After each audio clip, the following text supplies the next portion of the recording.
Hello and नमस्कार। मैं वैशाली गोगे आप सभी का स्वागत करती हूं हमारे चैनल पर।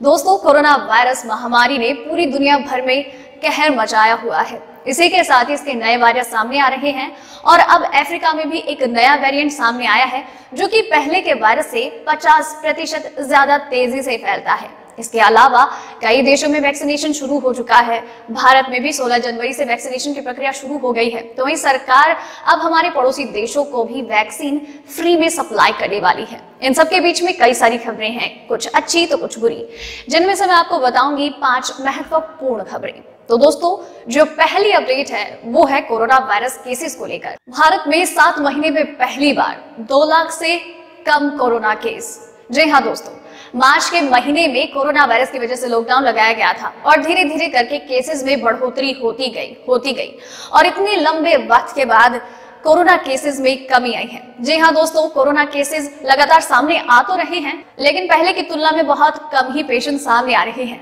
क्योंकि लोग सुरक्षात्मक तरीके से जी रहे हैं। तो साथ ही में वैक्सीनेशन की प्रक्रिया शुरू हो गई है। वायरस हल्का हल्का कमजोर पड़ने लगा है। इस वजह से अब लगातार 15,000 से कम केसेस सामने आ रहे हैं और अभी हाल फिलहाल में कुल एक्टिव केस 2 लाख से नीचे हैं। अगर बात की जाए कुल कोरोना केसेस की तो इनकी संख्या 1,05,82,647 है। तो वहीं अगर रिकवर पेशेंट की बात की जाए तो इनकी संख्या 1,02,27,852 है, यानी कि रिकवरी रेट काफी बेहतर हो चला है। तो वहीं 1,52,593 लोग इस पूरी कोरोना महामारी के दौरान कोरोना वायरस से अपनी जंग हार चुके हैं, लेकिन स्थिति फिर भी काफी बेहतर है और लगातार इस स्थिति में सुधार होता दिखाई दे रहा है। दूसरी अपडेट, मुश्किल वक्त में भारत निभाएगा अपना पड़ोसी धर्म।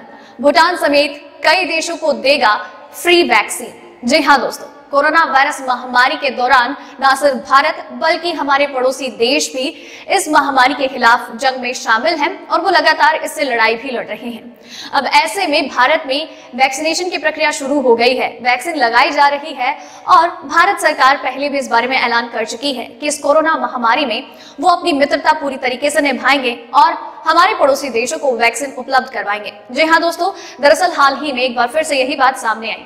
अब चर्चा ये है कि हमारे देश की तरफ से भूटान, अफगानिस्तान, नेपाल, श्रीलंका, मॉरिशस और मालदीव को फ्री में वैक्सीन उपलब्ध करवाई जाएगी और इसकी संख्या होगी 1 करोड़।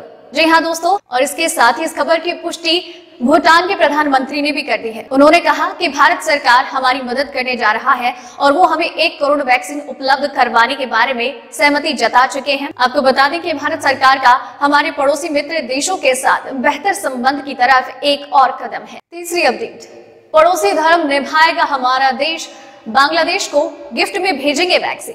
जी हाँ दोस्तों, वैक्सीनेशन की प्रक्रिया शुरू हो चुकी है। हर कोई इस वैक्सीन से अपने आप को कोरोना से सुरक्षित बनाने की प्रक्रिया में जुट गया है। लेकिन अगर बात की जाए हमारे पड़ोसी देशों की तो कुछ देश ऐसे हैं जो कि पूरी तरीके से समर्थ नहीं हैं इस लड़ाई में अपने आप को पूरी तरीके से उबारने के लिए, जैसे कि हमारा पड़ोसी देश बांग्लादेश। और उसी की सहायता के लिए भारत सरकार सामने आई है और उन्होंने निर्णय लिया है कि वो बांग्लादेश को फ्री में वैक्सीन उपलब्ध करवाएंगे।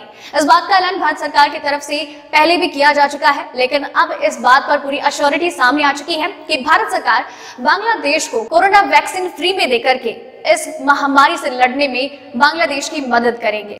आपको बता दें कि जब से भारत में वैक्सीनेशन की प्रक्रिया शुरू हुई है तो कई देशों ने भारत की वैक्सीन की मांग की है और सरकार से इस बारे में अप्लाई भी किया है। ऐसे में कंबोडिया ने भी भारत सरकार से इस बारे में बात की है कि उन्हें वैक्सीन चाहिए। कंबोडिया के प्रधानमंत्री हुसैन ने इस बारे में बातचीत की है। कुछ रिपोर्ट्स के अनुसार Sri Lanka, Bangladesh, Bhutan, Maldives, Brazil, Afghanistan, Philippines, Indonesia जैसे देशों ने भारत से स्वदेशी वैक्सीन के लिए खरीदारी की मांग की है और भारत सरकार उनकी मदद के लिए तत्पर है। चौथी अपडेट, चीन की कोरोना वैक्सीन को पाकिस्तान ने दी इमरजेंसी इस्तेमाल की मंजूरी।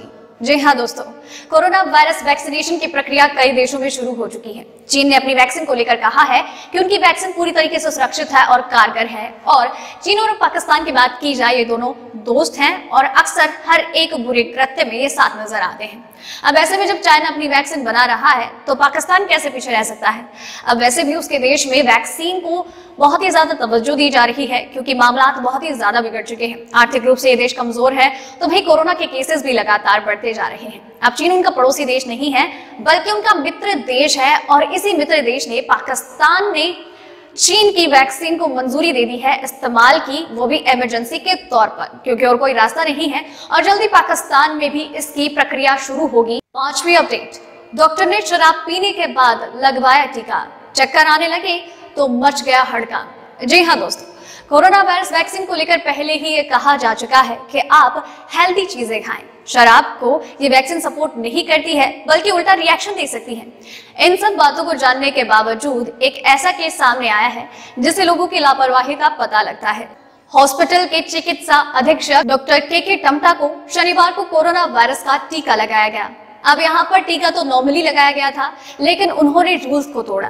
दरअसल उन्होंने टीकाकरण से पहले शराब का सेवन किया, जो कि पूरी तरीके से गलत है। लेकिन इसके बावजूद रविवार को उनकी अचानक तबीयत खराब हो गई, जिसके बाद हड़कंप मच गया। हालांकि जो डॉक्टर्स उनका इलाज कर रहे हैं उनका कहना है कि इलेक्ट्रोलाइट के असंतुलन की वजह से उनकी तबीयत खराब हुई है। डॉक्टर्स ने कहा कि सबसे पहले उनका वैक्सीनेशन हुआ और इस बात को जानने के बावजूद उन्होंने शाम को जमकर शराब पी है और शराब पीने की वजह से उनके शरीर में इलेक्ट्रोलाइट असंतुलन हुआ और उसी असंतुलन की वजह से अचानक उनकी तबीयत खराब हुई, उन्हें चक्कर आने शुरू हो गए।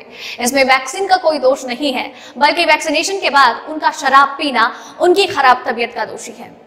तो दोस्तों, ये थी आज के टॉप 5 खबरें। उम्मीद करती हूँ आपको पसंद आई होगी और आपके लिए इस तरीके से हर रोज रात 8 बजे कोरोना वायरस और उसकी वैक्सीन से जुड़ी 5 टॉप 5 खबरें लेकर आती रहूंगी। आप बस चैनल के साथ बने रहिए, चैनल को सब्सक्राइब कीजिए। धन्यवाद।